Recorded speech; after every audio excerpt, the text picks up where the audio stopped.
yung procrastinator, magsasabi yan sila na, okay na. Prepare na ako para sa Christmas. Okay, yun yung procrastinator. Meron namang isang tinatawag na sinasabi, at least 50% prepared na ako. Amen? 50% daw prepared na siya. Now, ang tawag mo dito sa taong ganito, yung bang as if lang siya na prepared na siya ng 50%. Amen? Kasi may advantage kasi ito no? Yung malalaman yung different kinds of people. Kagaya kanina, pagdating nagkasama natin dito, basic equal time. Amen, no? So, pero it shifts the heart of giving. Kasi nagmadali na bibili. Okay? Ang iba naman, ang tawag dito, yung 50%, pero wala talaga siyang binili. Yun yung tawag mo sa kanya na pretenders. Nagpre-pretend lang ba, no? So makita mo talaga ang different kinds of people, no? So ito ang pinakamagandang tao, ito ang pinakamabuting tao na ang tawag mo sa kanya, preppers. Preppers. Yan siya, itong klaseng tao na nagpre-pretend na 100%, no? It's kasi we're talking about Christmas. So, yung talagang alam natin na bibigay talaga ng gift, no? No matter what, basta nag-prepare, no? You can see that he has the heart to give. Yun. Yung prepare. This kind of person, sa lahat ng tatlong taong ito, yung prepper, yan ibig sabihin sa kanya, pagdating ng, this is the person who believes in nuclear war, those who believe in ang tawag nito, yung pag-prepare ng may bunker, pag may mangyayari na gera, there is a property and they'll go inside, they are prepared for that for that time to come. Katulad ng, I believe yung may-ari ng Facebook, meron siyang napakalaking place where they can hide. In case na malapit na darating. Kung darating na si Lord na meron talagang darating na sakuna. And so praise God for this. And some believes in Armageddon. Sa Revelation yan, Armageddon na dating ng Armageddon, prepared na siya. So itong being prepared is not only during Christmas. Kaya makita mo lang different kinds of people na nag-prepare sila whatever will happen. Amen. So it's siguro this is part na yung giving natin ngayon. This is already part na kailangan at all times we are prepared. Especially itong time na ito, birthday ni Jesus Christ. Amen? So, sabi dito, God is also going to prepare you. Individually, God is going to prepare us. May plano ang Panginoon para sa isa't isa sa atin. Ano yun? Amen? Ano yung preparation na yan? Ano yun? So, kung hindi natin alam, wala lang. Kasi hindi natin alam hindi naman natin alam kung ano ang plano ni Lord sa atin, di ba? So, sabi dito sa John 8, verse 12, it says that, again, Jesus spoke to them saying, sabi ni Lord, I am the light of the world. Ako yung ilaw. Whoever follows me will not walk in darkness, but will have the light of life. Kaya kung nakita mo pag Christmas, hindi mo alam yung significance of having a lot of lights. Ang iba kasi yung sa bahay, sa subdivision ng anak ko, Mommy, look at the houses here. Ang ganda, puro lights, and you can see, wow, talagang ma-amaze ka. So, yung parang light has a meaning. Kasi Christmas, the coming light, He is the light. Whoever follows Him will not go in darkness. Will have the light. No? So, tatlo yan sila. I am light. I give light. You can have this light. Ibibigay ko yung ilaw sa iyo. Paano? if you follow me. Amen? So, napakaganda pala eh. Kailangan pala yung ako kasi pag Christmas na ngayon, I don't prepare anymore kasi alam ko naman na si Jesus talaga ang ating piniprepare. But then, kaya pala ang mga tao, magpunta sa mga mall, you will be amazed na makita yung lights of all the lights, no? So, kasi dahil pala sinasabi ni Jesus, I am the light. Those who follow me will have the light and will never be in darkness. John 8 yan. So, lahat may significance siya lahat. Lahat may, may meaning talaga. So, sa John 1, verse 6 to 8, it says that, there was a man sent from God. Sino itong tao na ipinadala ng Diyos? Okay? Whose name was John. Ito kasi dalawa yung John sa Bible eh. Ito siya si John the Baptist. Okay? He came as a witness to bear witness about the light. Who is the light? Jesus. Ano ang inatasan kay John? Ano inatasan sa kanya? To see the light. Okay? Okay. To witness light. Bear witness about the light. So, yung ibig sabihin, siya pala yung kung sa ano pa, yung kanyang purpose is he's an evangelist. Kasi siya na nag-prepare eh. Yan ang tawag mong herald. Yung herald nagsisigaw at nagsasabi na nandiyan na, darating ng Diyos, yung sinasabi doon. Sa 8, he was not the light, but came to bear witness about the light. Hindi siya yung ilaw, but siya yung mag-witness sa ilaw. Amen. So, yun ang task, specific task ni John the Baptist. Amen. So, lahat pala tayo may purpose eh. Wala pa si Jesus, nandiyan na si John. Kasi older si John kay Jesus. They are second cousin kasi kanilang mother, first cousin. Okay? So, makita mo kami, close talaga yan sila. But then, it was God who sent John para i-prepare. So, wala pa si Jesus, nahanan na niya, nagsikit-sikit na siya, repent, repent. For the kingdom of God is near. You can find that in Matthew. Sabi nito. So, we will not dig further kung sino din si John the Baptist, okay? So, dito sabi na, si John the Baptist starts before Jesus, and Jesus comes after him. Ang sumunod, si Jesus. Look with me at sabi niya, at dito sa Matthew 3, verse 1 to 12, it says that, in those days, John the Baptist come preaching in the wilderness of Judea. Di mo, mag-preach ka, wala nakakilala sa iyo. Tapos parang, hindi pa marami tayong nakikita. Repent. Remember me, Bombay dyan sa laba noon. Kala natin buwang na, maglagay doon siya. Pero yun, inatasan talaga siya ni Lord na magsalita. And isaway pa na lahat na halos na buang. But then, he is really attracted, that guy. And then sabi niya dito, repent, for the kingdom of heaven is at hand. For this is he who was spoken of by the prophet Isaiah. Sa Isaiah, sinabi na yan eh. No? Ito si John ang magsasalita. Siya ang magsasabi. Siya ang mag-a-advance. Siya yung herald, okay?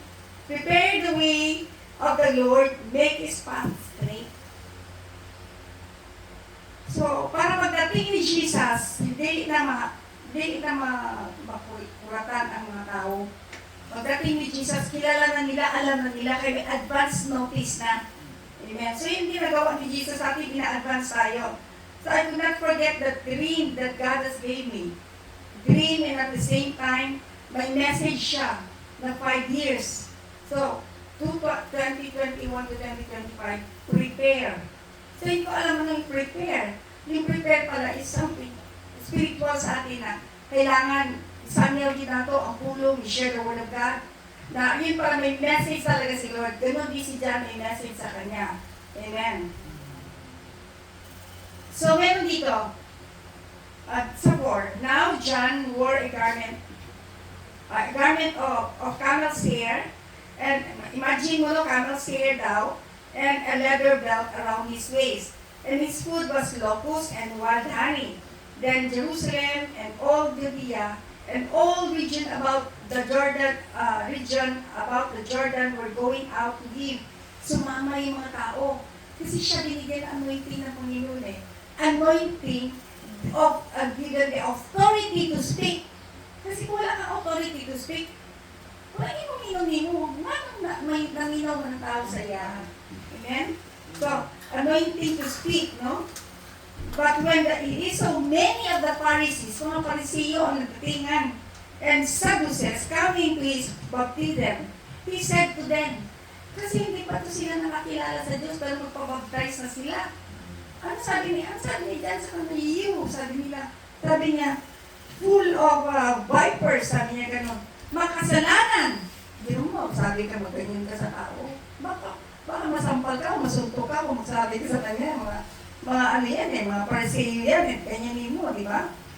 Sabi niya, who warn you to flee from the wrath to come, bear fruit in keeping with righteousness, with repentance. Ibig sabihin, mag-repent kayo, and then bear fruit. Ibig sabihin, kung nag-repent kayo, talagang magbabago kayo. You give your all to God, you repent of your sin. Hindi lang pwedeng mag-repent at hindi ka magbabago sa mga dating gawa mo. Amen? Kaya nga nasigawan sila ng mga full of vipers, mga poison ng mga tao. Amen? And then, dito nakalagay sa 9. And do not presume to say to yourselves, we have Abraham as our father. Sabi niya, for I tell you, God is able from these stones to raise up children for Abraham. Even now, the axe is laid to the root of the trees. Even every tree, therefore, that does not bear fruit is cut down and thrown into fire. Yun ang warning niya. Ikaw na dili mo tubo, dili mag-bear fruit, ibig sabihin, wala kay prutas ninyo, wala kay taong na di-save. No? You will be cut off. That is during the time of John. Wala pa si Jesus sa Savior natin. Ganun ka-stricto. Ganun dapat i-follow natin ang law. Yun ang sinasabi ni John. Sabi niya dito, I baptize you with water for repentance. Siyempre, pag water baptize ka, dili lang na siya pabaptize ka nga wala ka nag-repent. Huwag kailasan mo.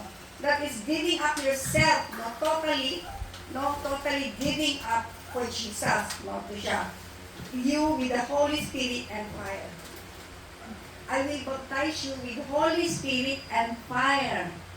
What does fire means? The presence of the Holy Spirit in your life. Mauna na ay pagbago sa itong kinabuhi. Kung di-baptize ta with the Holy Spirit and fire. Amen. So there are a lot of things that we have to understand sa atong pagbasa sa pulong sa Ginoo. And there is really power in the Word of God. Amen? Yeah. His winnowing fork is in his hand, and he will clear his threshing floor and gather his wheat. Mahirap ito intindi na into the barn, but the chaff he will burn with unquenchable fire. Susunodin. Ibig sabihin ito separation sa believers. Ang wheat from unbelievers. Yung unbelievers, yung mga dili nito, putlo na, tangtangon na siya, isunog na. Ang dili mo to, ang dili mo to, putlo na. You will be cast out. Ibig sabihin yun. So, talagang, kung na-imagine ko while reading this, may imagine ako kung si John the Baptist ba, isubidi siya, no? Because God has given him the anointing and authority to say things. Kasi kung talagang you are being called for by God, di ka maulo, di ka maadlok, mag-share sa Word of God, bahala na i-reject ka, nga naman ay. Basta ako, nagsulti ko sa imuha, mauni ang Ginoo, mauni siya, kinanglan you should repent of your sin. Amen. So, in the Gospel of John, number 1, John appears in the wilderness, is wearing a garment of camels. Ito yung isa-isa natin. He preaches a message of repentance. Message niya, repentance. Laing preacher, they do not preach repentance.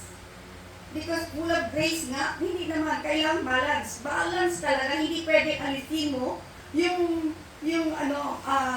Old and the New Testament.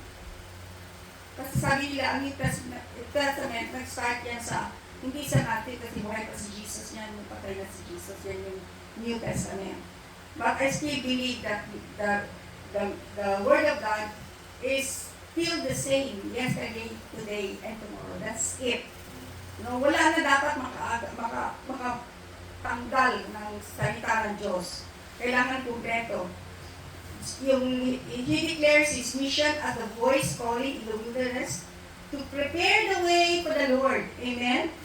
It's quoted in Isaiah 40 verse 3. Prepare the way. Amen? So, pag makadungog na gamit ka, anak, God is preparing us all. Depende kung saan ang position ay ihatag niya sa inyo. Just like John, it's not just preaching the Word of God, but he is very bold to tell others that they are sinners. Amen? Sabi ng mga Levites from Jerusalem, sabi niya, sino ka? Ano ka? Sabi dito, who are you? Tapos kinonfess niya, hindi ako si Christ. Hindi ako. Sinabi na niya, hindi ako. Kasi akala nila si Christ siya kasi kung kasalita siya, no? And they asked him, what then are you, Elijah? He said, I am not. Are you the prophet? Sabi niya. And he answered. So they said to him, who are you? Kasi hindi man si propeta, hindi naman si Elijah. Sino ka? Wala. Sino ka na magsalita sa amin ng ganyan? Parang kulang na sabihin sa kanya, di ba? Ang sagot niya dito. He said, I am the voice of one crying out in the wilderness. Make straight the way of the Lord, as the prophet Isaiah said. Ayun ang sinabi ni Jesus. Ayun ang sinabi ni Isaiah. Ni John. Pero iyan ang sinabi niya, ako yun. Ako yung itatasan. Nasasabihin ninyo that give way. That the voice, I am the voice in the wilderness. Make straight the way of the Lord, as the prophet Isaiah said. So, that is a warning in the Old Testament. No, may warning na yan. Tapos, ito naman si John, binigyan na naman siya ng, inatasan naman siya para i-warn ang mga tao, make straight.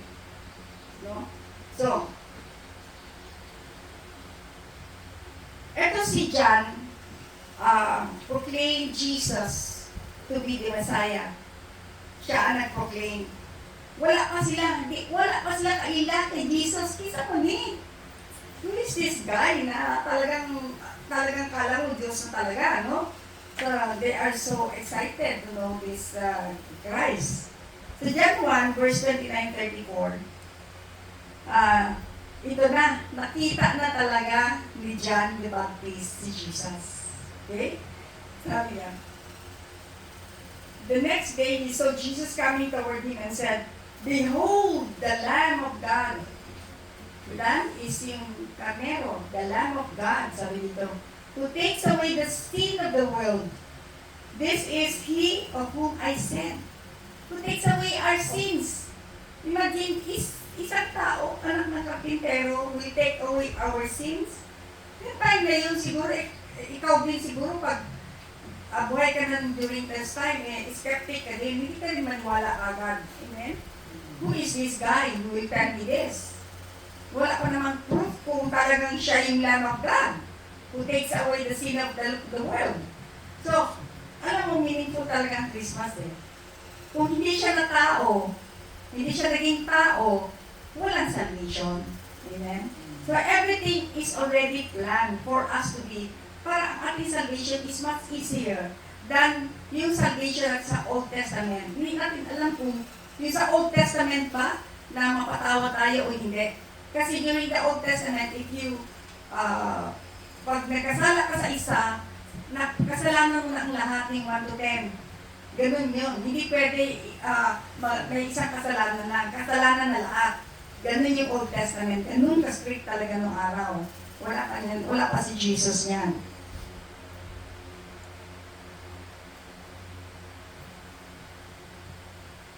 Sabi niya dito sa 31, I myself did not know him, but for the purpose I came baptizing with water, that he might be revealed to Israel. Kaya nauna niya kasi kailangan si Jesus bago gagamitin talaga siya, mag-evangelize, magpakilala. Kailangan i-baptize muna ni John si Jesus kasi yun yung gusto ng Diyos, no? Unahin muna kasi tao pa rin si Jesus nun eh. He has to submit, no? So 33, I myself did not know him. He on whom you see the Spirit descend and remain. This is he who baptizes with the Holy Spirit, and I have seen and have borne witness that to this is the Son of God. Sabi niya dito, nung sinabi ni Jesus, ni John, sigurado din siya, no? Sabi niya, behold the Lamb of God. Behold is void. Hey, hello. This is the Lamb of God. And then, tapos this guy comes after, no? After John. Pero wala pa si John, nandiyan na siya. Pero hindi pa siya nag-appear. Parang nag-appear na lang siya after John. Kasi kailangan makilala muna siya para hindi na masyado mahirap ang kanyang presentation niya pag napakilala siya as the Son of God, is the Lamb of God. Okay?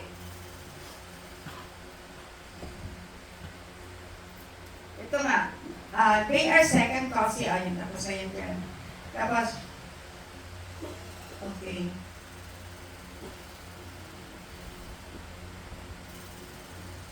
So, dito, binigil niya dito na he is the Son of God.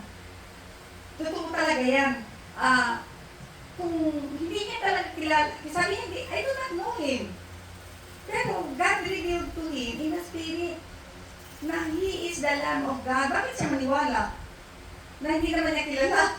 Di ba? It's so hard to believe and understand what he's talking about if you are not aligned sa iyahapon. Kung if you have a different heart, kung matigas yung puso mo, kung pilosofo ka, marami na mga Sadducees, karami mga priest nung araw, they do not even believe Jesus, na nakita nila nag-perform na ng miracle si Jesus. They still not believe. Ang mga tao masyadong intelihente, yan yung tao mahirap makaintindi. Amen? Mabuti pa yung you just have a, humble heart, na you can easily understand, no? Mas gusto ni Lord yung sabi nga, blessed are the poor in spirit. It's not poor yung pobre.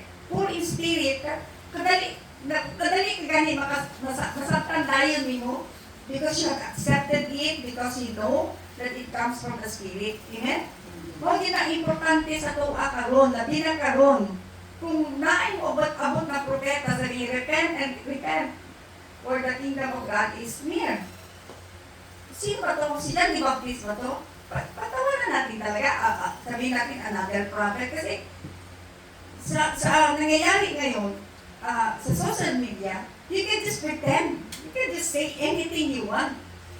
Even preaching the word of God. Nakita mo yung isang pastor na nakita ko bago lang. And he was laying hands sa congregation. And ginaganon niya.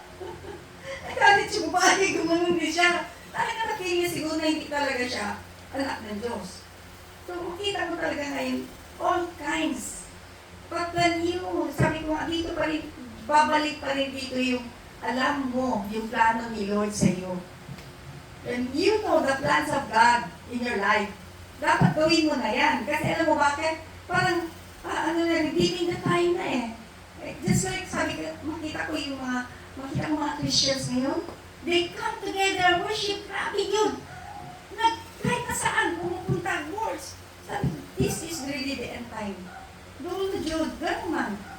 Mga bata, mga young, mga youth, makita mo sila, urus-urus din sila. Why? Because the Holy Spirit is upon them.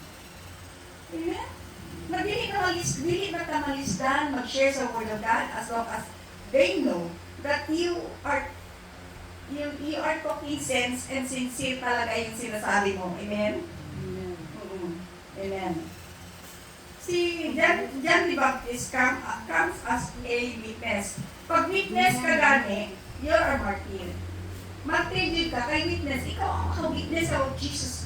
Hindi mo nga siya kilala, ikaw yung witness. Di ba? Yun ang klaro na ikaw yung witness ni Jesus dito. That's why he speak authoritatively and authentically. Ibig sabihin, authentic talaga pag nagsasalita siya. Kasi, he doesn't even know what God has given him the Spirit to understand and to know and to accept. Sino yung mga apostles? Sino yung mga prophets sa Old Testament? Who just, whatever God tells them, sumusunod. Moses, Abraham, ang dami sumusunod. Sabi mo, yung isa mismo anak na i-sacrifice. And then, when Abraham gave his son, the only son, tinetest lang pala siya dito. Amen? Diyan mo makita kung talagang sumusunod. Hindi matigas sa ulo, sumusunod dahil mahal nila ang Diyos. Amen? Nung araw kasi, wala ka masyadong, alam mo na, wala masyadong laman yung utak natin, kundi yung very simple life lang dati. Ngayon kasi marami ka na nakikita, the internet and everything, so parang malawak masyadong understanding mo and it's so hard to believe. Amen. So, pag followers tayo ni Christ, ang ating gawain din is the same with John the Baptist. Okay, number 1, bear witness about the light. Who is the light? Jesus. So, we bear witness about Jesus. Kung wala ka kakilala kay Jesus, ila-ilaha. Ako si April, ikaw, si Jesus, okay. Kaila-ila na kasalain ako kaila. Aron, mukalap yun ang imong pangalan sa ilaha. Amen? Kaya nang lang yun, nagikan yun sa, you have the authority to speak the word of God. Amen. Kahit na, yung sinasabi ko na speak siya dito sa January 18 sa akin, si Pastor Dolly. Ang tanong ko sa kanya, saan ka, Pastor? Every time of prayer kami, nandito ako sa Cebu, nandito ako sa Manila, nandito ako kung saan.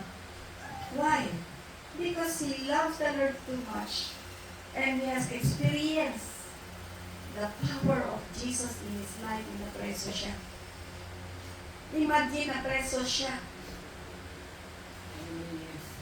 And then pinapag-deny sa kanya si Jesus. He is being, tortured every day just to deny Jesus. That's why, gano'n na lang siya nakalab sa Panginoon. Na talagang, share niya talaga ang gospel. Amen? Tapos, ito yung dapat gawin natin, number 2. Dapat we have a set-apart life. What do you mean by set-apart life? Dapat hindi ka equally yoked with others, especially those who does not know God. Pwede kang mag-share ng gospel, but you should not follow what that person is doing. Unbeliever. Does not believe. Amen? When you go with them, kasama ka na yun sa kanila na bulok na iklog. Ma-appeal ka kung makipag-social ka sa kanila, makipag-kaibigan ka sa kanila. You should be set apart because God has already anointed. God has given you the power. No? Na makita mo that you are different from others. Set apart. Amen? Special yun. Sabi nga sa Jeremiah 4, I know the plans I have for you. The plans to prosper you and not to harm you. Amen? Pag ang tao na talagang ang paradigm sa Ginoo na, Makita mo talaga, nagsasalita ko lang isang tao, alam mo na, makako na siya. Ay, balong naging ka spirit ni mo na, bibig na ni mo, you will not bear witness with this person. Amen? That's the authority that God's given you. Amen? Okay. And then dapat, makita natin yung, we need to see our life purpose in light of Jesus.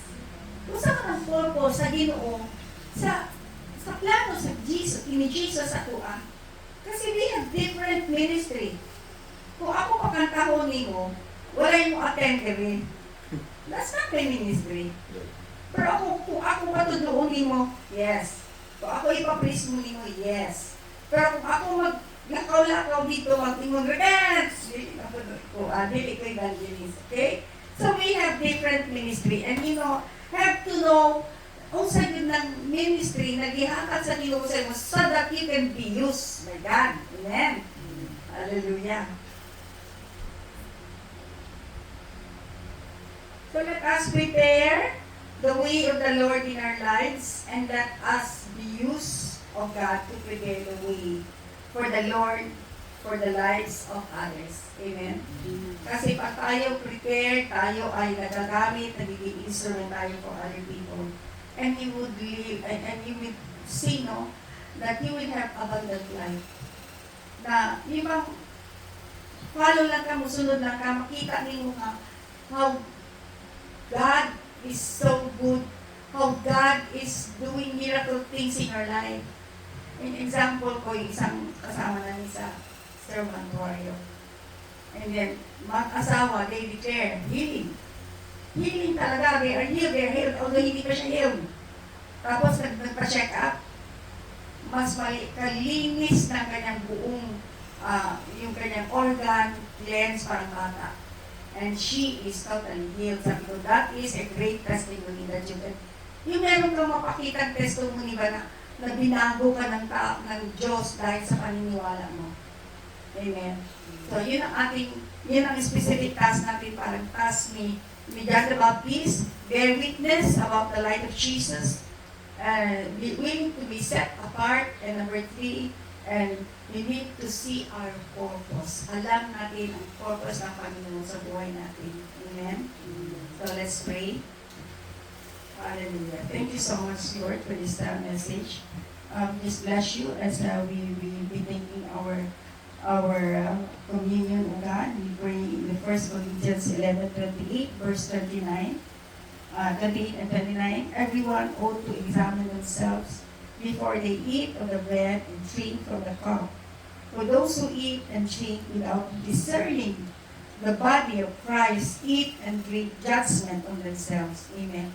So we pray, Lord, that your righteousness will be with us. Mga ipasaylo, Lord, sa mga sala before we take this communion. Cleanse us, Lord, from our unrighteousness, O Lord God. Salamat din, O Lord, as we partake the bread and the wine, O God. Amen. Please